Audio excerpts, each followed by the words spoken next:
الله أكبر الله أكبر الله أكبر لا إله إلا الله والله أكبر الله أكبر ولله الحمد الله أكبر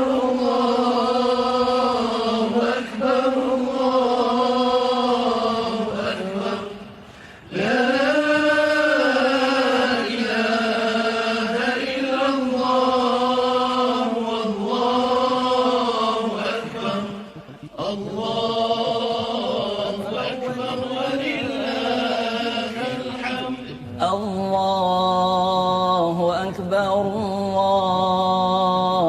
أكبر الله أكبر لا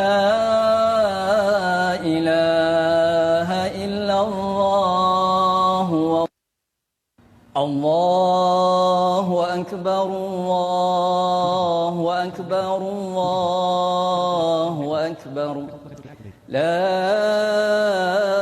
إله إلا الله والله أكبر الله أكبر ولله الحمد الله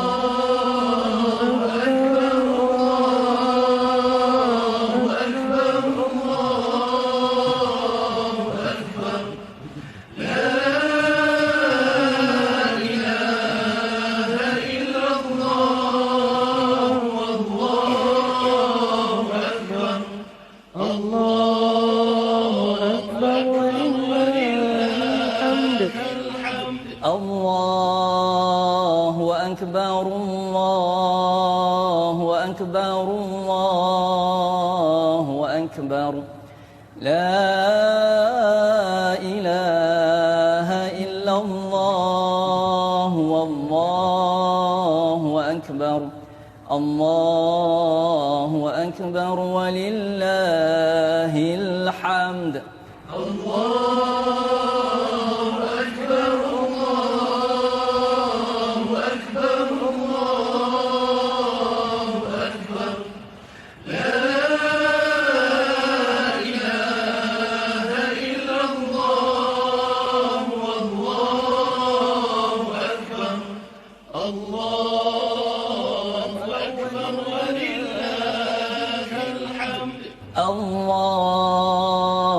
أكبر الله أكبر الله أكبر لا إله إلا الله الله أكبر الله أكبر الله أكبر لا إله إلا الله والله أكبر الله أكبر ولله الحمد الله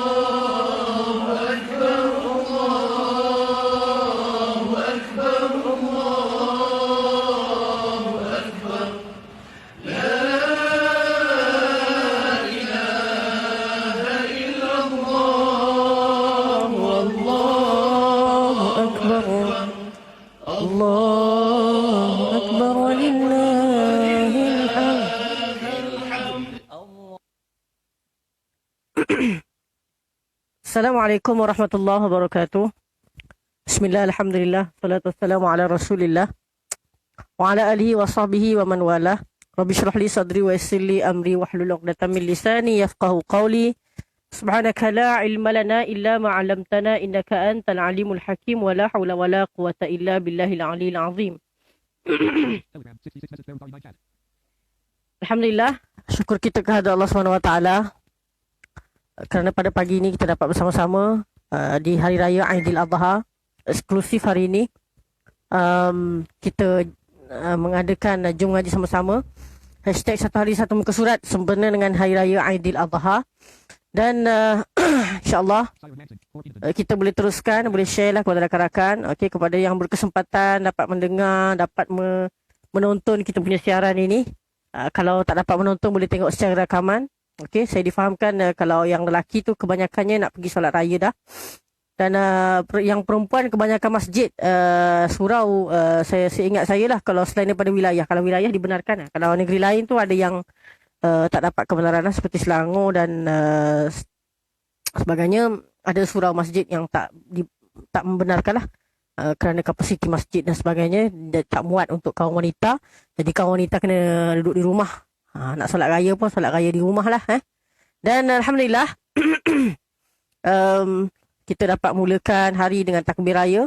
Dan sebelum kita mulakan apa-apa aktiviti, saya yakin ramai kita yang akan sibuk juga lepas ni, mungkin nak pergi menziarahi, dan juga mungkin ada yang akan sibuk dengan persiapan ibadah korban, sebab hari ni ada ibadah korban yang akan berlangsung. Okey, jadi tuan-tuan dan puan, sementara sebelum kita menantikan waktu ibadah korban itu berlangsung, dan mungkin yang lelaki sekarang ni sedang menuju ke masjid untuk solat-solat hari raya, dan ada mungkin masjid yang dah solat dah pun, sebab biasanya kalau raya haji ni masjid ada yang awal tunaikan solat hari raya ni, kerana disunatkan kita untuk bersolat sunat dulu sebelum kita makan pagi. Itu sunat kalau untuk hari raya haji. Dia berbeza dengan hari raya puasa kan. Jadi tuan-tuan dan puan, boleh share lah kepada rakan-rakan. Okay, kalau mereka tak berkesempatan nak dengar sekarang pun, sekurang-kurangnya mereka akan mendengar secara rakaman selepas inilah. Okay. Jadi boleh share lagi. Dan hari ini kita akan bacakan bermula daripada Suratul Baqarah ayat yang ke-246 hingga ayat yang ke-248. 246 sampai 248, 3 ayat sahaja. Satu muka surat, iaitu muka surat yang ke-40 pada hari ini. Jadi tuan-tuan dan puan, saya ingat kita tak boleh tunggu masa yang lama sangat. Kita teruskanlah, kita baca Suratul Fatihah. Kemudian kita akan terus sambung dengan Suratul Baqarah ayat yang ke-246 hingga 248. Kalau yang menggunakan tafsir bin Ar-Rahman Braille, boleh buka muka surat yang ke-80. Okey, insya-Allah jilid yang kedua. Kita mulakan dulu dengan bacaan Ummul Kitab Suratul Fatihah. A'udzu billahi minasyaitonir rajim. Bismillahirrahmanirrahim. Alhamdulillahi rabbil alamin. Ar-Rahmanir Rahim. Maliki yaumiddin. Iyyaka na'budu wa iyyaka nasta'in. Ihdinas siratal mustaqim. Siratal ladzina an'amta 'alaihim ghairil maghdubi 'alaihim waladdallin. Amin. Alhamdulillah, kita akan bacakan Jadi dah bersedia ke semua dengan muka surat yang ke-40 hari ini insya-Allah. Kepada yang menggunakan tafsir bin Ar-Rahman, boleh buka muka surat yang ke-80. Admin tolong tuliskan juga di ruangan komen, pinkan muka surat kita hari ini. Dan hari ini saya cuba nak bertaranum dengan taranum nahawan insya-Allah. Secara murattal insya-Allah. A'udzubillahi minasyaitonir rajim. Aku berlindung dengan Allah dari syaitan yang direjam.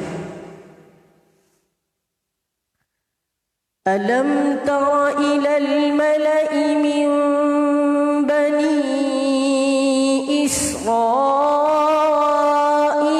min ba'di Musa iz qalu li nabiyyin lahum mub'ath lana malikan nuqatil fi sabilillah. Qala hal asaytum in kutiba alaikumul qitalu alla tuqatilu. Qalu wa ma lana alla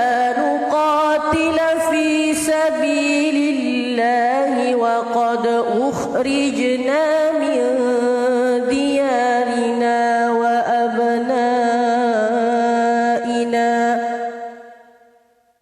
فلما كتب عليهم القتال تولوا إلا قليلا منهم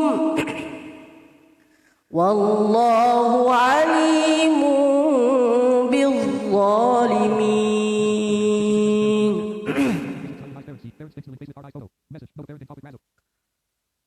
Maksudnya, tidakkah engkau ketahui wahai Muhammad tentang kisah-kisah ketua-ketua Bani Israel sesudah wafatnya Nabi Musa, ketika mereka berkata kepada seorang nabi mereka, lantiklah seorang raja untuk kami supaya boleh kami berperang bersama-sama dengannya pada jalan Allah.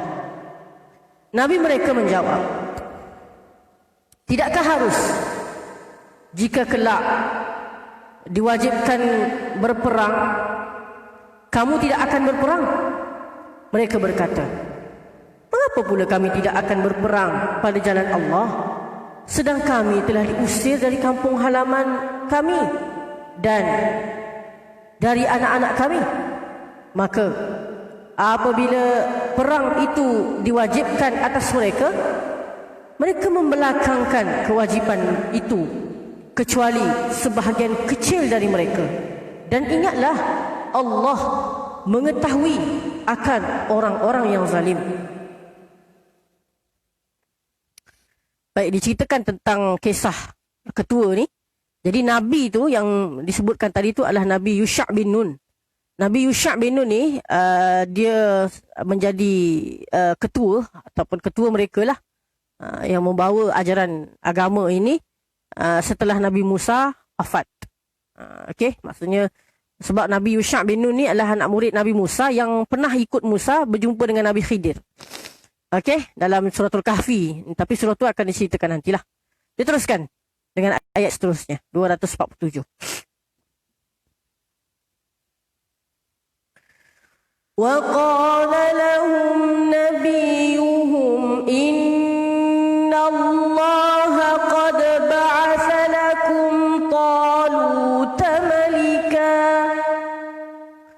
قَالُوا أَنَّى يَكُونُ لَهُ الْمُلْكُ عَلَيْنَا وَنَحْنُ أَحَقُّ بِالْمُلْكِ مِنْهُ وَلَمْ يُؤْتَ سعة من المال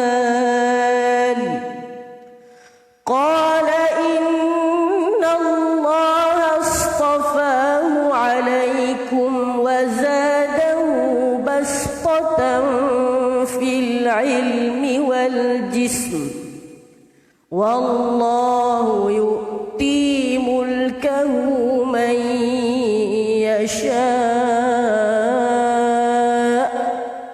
Wallahu wasi'un alim. Maksudnya, dan Nabi mereka berkata kepada mereka, bahawasanya Allah telah melantik Talut menjadi raja bagi kamu. Mereka menjawab, bagaimana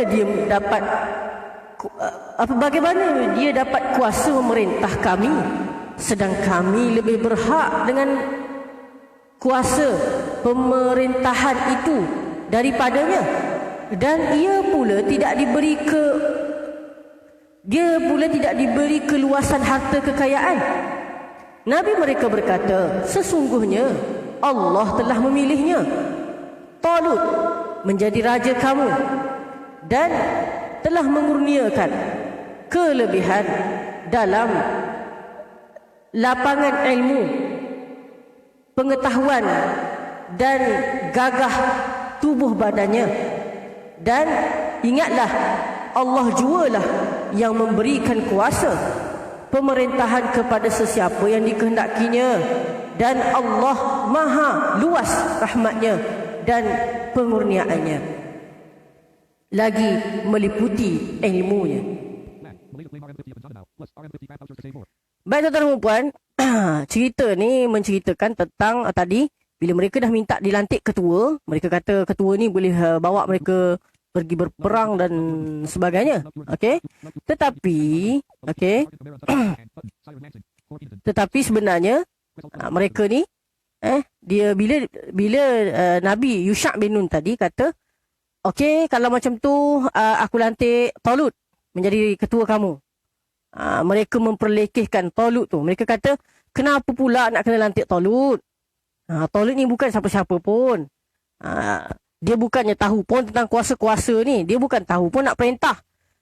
Sepatutnya pemerintahan atau perkuasa tu ada pada kami. Sebab Talut ni orang miskin, kaya, tak ada apa, orang miskin yang tak ada apa-apa pun. Dia tak ada kekayaan pun. Nak menggambarkan apa ni? Sikap manusia. Sikap manusia yang ada pada hari ini. Begitu juga kan, bila kita nak pilih pemimpin, ini cerita tentang politik. Politik wang. Kita nak pilih pemimpin yang boleh beri wang kepada kita. Yang banyak hartanya. Hartanya datang daripada mana pun. Datang daripada rasuah yang mereka ambil. Itu je kita boleh terangkan untuk hari ini. Sebab kita tak ada masa sangat. Baik, kita teruskan dengan ayat yang ke-248. Ayat terakhir.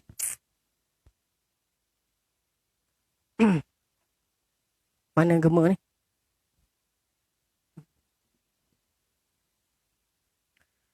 وَقَالَ لَهُمْ نَبِيُّهُمْ إِنَّ آيَةَ مُلْكِهِ أَنْ يَأْتِيَكُمُ التَّابُوتُ فِيهِ سَكِينَةٌ مِّنْ رَبِّكُمْ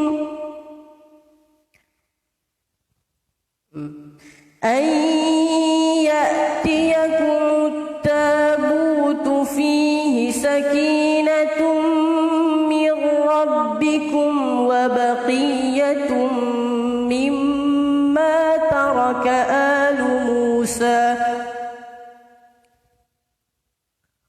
Kita ambil daripada wabaqiyatun وَبَقِيَّةٌ مِّمَّا تَرَكَ آلُهَا salah. وَبَقِيَّةٌ مِّمَّا تَرَكَ آلُ مُوسَى وَآلُ هَارُونَ تَحْمِلُهُ الْمَلَائِكَةُ إِنَّ فِي ذَلِكَ لَآيَةً لَكُمْ إِن كُنتُم مُّؤْمِنِينَ. Maksudnya, dan Nabi mereka berkata lagi kepada mereka, sesungguhnya tanda kerajaan Talut itu yang menunjukkan benarnya dari Allah ialah padanya datangnya kepada kamu peti tabut yang mengandungi sesuatu yang memberi ketenteraman jiwa dari Tuhan kamu, dan isi sebahagiannya dari apa yang telah ditinggalkan oleh keluarga Nabi-Nabi Musa dan Harun. Peti tabut itu dibawa oleh malaikat. Sesungguhnya peristiwa kembalinya tabut itu mengandungi satu tanda keterangan bagi kamu, jika betul kamu orang-orang yang beriman. Baik, sikit je ni. Peti tabut ni maknanya tempat menyimpan kitab Taurat. So peti ni dan isi kitab dalam tu lah, okay, dirampas oleh pihak musuh mereka dalam satu peperangan. Okay, itulah cerita tentang tanda kekuasaan Allah. Sadaqallahul azim. Maha benar Allah yang maha agung. Jadi tuan-tuan dan puan, terima kasih. Alhamdulillah kita dah selesai bacaan kita untuk hari ini sekejap. Kita dapat ambil iktibar, ambil pengajaran daripada ayat Al-Quran ini. InsyaAllah kita akan menyambung bacaannya untuk esok hari Sabtu. Okey, untuk episod yang seterusnya. Jadi itu saja daripada saya. Selamat Hari Raya Aidiladha daripada kami semua dan terima kasih kerana menonton. Sekian, wabillahi taufiq wa hidayah. Assalamualaikum warahmatullahi wabarakatuh. Subhanakallahumma wa bihamdika asyhadu an la ilaha illa anta astaghfiruka wa atubu ilaik. Bismillahirrahmanirrahim. Wal 'asri innal insana lafi khusr illa alladhina amanu wa 'amilus solihat wa tawassaw bil haqqi wa tawassaw bis sabr. Sekian, wabillahi taufiq wa hidayah. Assalamualaikum warahmatullahi wabarakatuh.